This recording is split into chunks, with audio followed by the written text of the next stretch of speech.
किसी ने क्या खूबसूरत बात कही है कि अगर पानी है मंजिल तो अपना रहनुमा खुद बनो, क्योंकि वो अक्सर भटक जाते हैं जिन्हें सहारा मिल जाता है।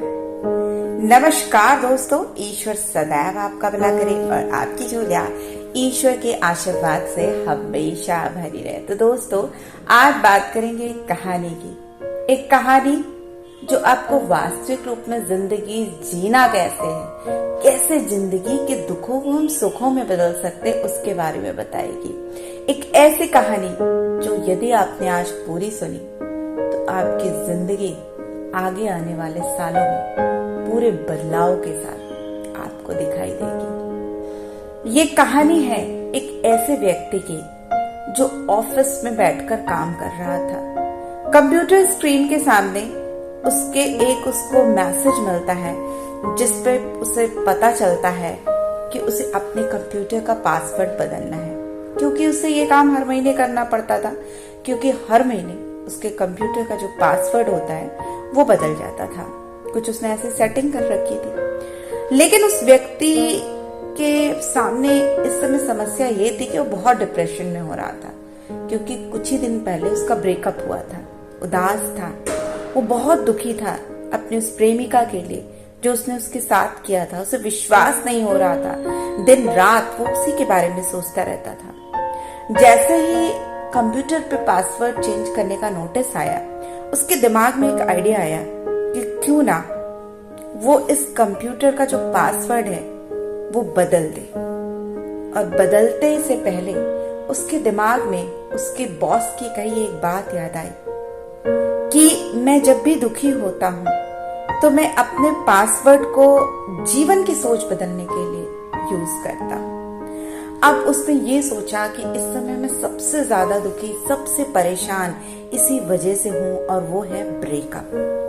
अब वो सोचता है कि मैं कैसे इस ब्रेकअप के दुख से बाहर आऊं, और वो अपने पासवर्ड का नाम रखता है forgive@her, मतलब उसे माफ कर दो। चूंकि उसे ये पासवर्ड दिन में कई बार टाइप करना पड़ता था, जब उसका कंप्यूटर लॉक होता था बार बार वो उसको यही लिखता था forgive@her। वो जब उसे लिखता था उसके मन को सुकून मिलता था। वो उसकी गलतियों के लिए उसे माफ करना शुरू कर देता है।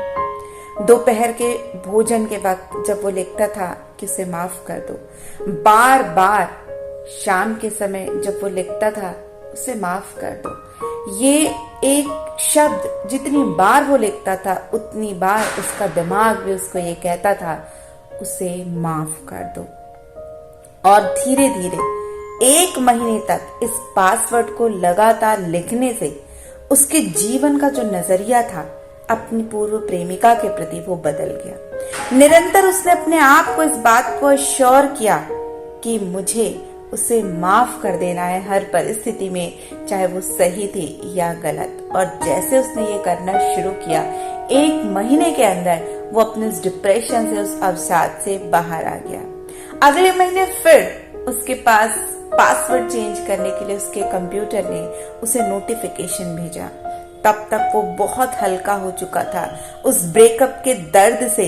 अब उसने ये सोचा कि इस जो काम से उसे बहुत आराम मिला, क्यों ना अब कुछ ऐसा पासवर्ड बदले या कुछ ऐसा पासवर्ड बनाए जिससे उसकी जो सोच है वो पॉजिटिव हो जाए, या वो अपनी जिंदगी में कोई अच्छा काम कर सके।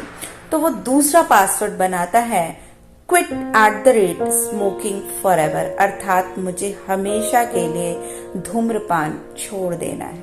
अब वो जो अपना उसका फोकस था, उसने अपना फोकस स्मोकिंग को छोड़ने पे कर दिया।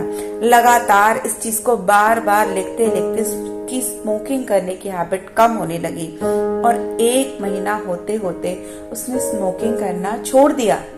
उसका फिर से नोटिफिकेशन आता है पासवर्ड चेंज करने के लिए। इस बार वो नोटिफिकेशन आने पर वो इस बार अपना पासवर्ड रखता है सेव फॉर ट्रिप @Europe, अर्थात मुझे कुछ बचाना है ताकि मैं यूरोप भ्रमण कर सकूं। और इस पासवर्ड को उसने 1 नहीं 3 महीने तक कंटिन्यू रखा, और धीरे धीरे उसने इतने पैसे बचा लिए कि वो पूरे यूरोप का ट्रिप करके आ सका। तो ये एक छोटा सा तरीका था, पासवर्ड बदलने का जो ये संदेश था, वो उसने उसको अपने जीवन का एक लक्ष्य बना लिया।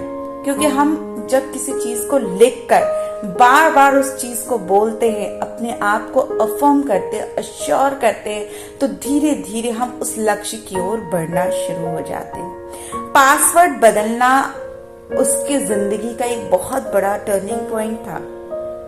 उसका एक छोटा सा पासवर्ड उसे अपने लक्ष्य की ओर हर वक्त हर घड़ी चेतावनी देता था कि तुम्हें इस लक्ष्य को प्राप्त करना है। और इस एक छोटी सी आदत को अपनी जिंदगी में उतारने से उसके वो सभी लक्ष्य हासिल होने लगे जो वो चाहता था। और कुछ महीनों के बाद उसने अपना एक पासवर्ड बनाया, लाइफ #ब्यूटीफुल, अर्थात जिंदगी खूबसूरत है। और फिर उसने अपनी जिंदगी में हर चीज को पॉजिटिव तरीके से देखना शुरू कर दिया। अब जो भी चीज उसे बुरी लगती थी उसमें भी हमेशा वो यही सोचता था, लाइफ इज ब्यूटीफुल। और जब वो इस नजरिए से सोचने लगा तो उसे हर दुख में भी खुशी मिलने लगी। तो दोस्तों, ये कहानी बताती है कि जिंदगी में जब आप परेशानी में हो, किसी भी चीज को लेकर स्ट्रेस में हो, या आप किसी विशेष लक्ष्य को प्राप्त करना चाहते हैं, तो खुद से अपने लक्ष्य को बात करना शुरू कर दे। ये तो एक आपका एक तरीका था, चाहे मोबाइल के पासवर्ड के रूप में, चाहे आपके कंप्यूटर के पासवर्ड के रूप में। लेकिन यदि आप अपने जिंदगी में जो पाना चाहते हैं, उन चीजों को आप हर वक्त हर घड़ी अपने आप को याद दिलाते रहें, खुद से बात करते रहें, तो आपको सही दिशा में सोचने की शक्ति मिलती है। जिंदगी में परेशानियां, कठिनाइयां तो आती हैं, लेकिन आपको हर वक्त उन्हें हटा के ये सोचना है कि नहीं, मेरा लक्ष्य ये है, मेरा लक्ष्य इसे पाना है। और आप देखेंगे कि जब आप परेशानियों को असाइड करके सिर्फ अपने लक्ष्य पे फोकस करना शुरू करते हैं, तो प्रकृति, ये यूनिवर्स, ये ईश्वरीय ताकत आपको वो सब कुछ देने लगती है। और जैसे कि एक मूवी का भी बड़ा फेमस डायलॉग है कि जब आप किसी चीज को शिद्दत से चाहते हैं तो सारी कायनात आपको मिलाना चाहती है। तो याद रखिए, आपके रोजमर्रा के जो आपके विचार हैं वो ही आपका भाग्य बनाते हैं। आपकी इच्छाएं जिस चीज को आकर्षित करना चाहते हैं, उस चीज के प्रति आप अगर यदि फोकस्ड हो जाते हैं, तो निश्चित रूप से आप वो सारी चीजों को असाइड करके उस चीज को पा सकते हैं, यदि आप सिर्फ और सिर्फ उस चीज को अपना फोकस बना ले जिसे आप पाना चाहते हैं। तो दोस्तों, आशा करती हूँ ये कहानी आपकी जिंदगी में एक बहुत बड़ा बदलाव लाएगी, यदि आप इसको समझकर इस पे अमल करना शुरू कर देते हैं। तो फिर मिलते हैं ऐसे ही किसी रोचक कहानी के साथ। तब तक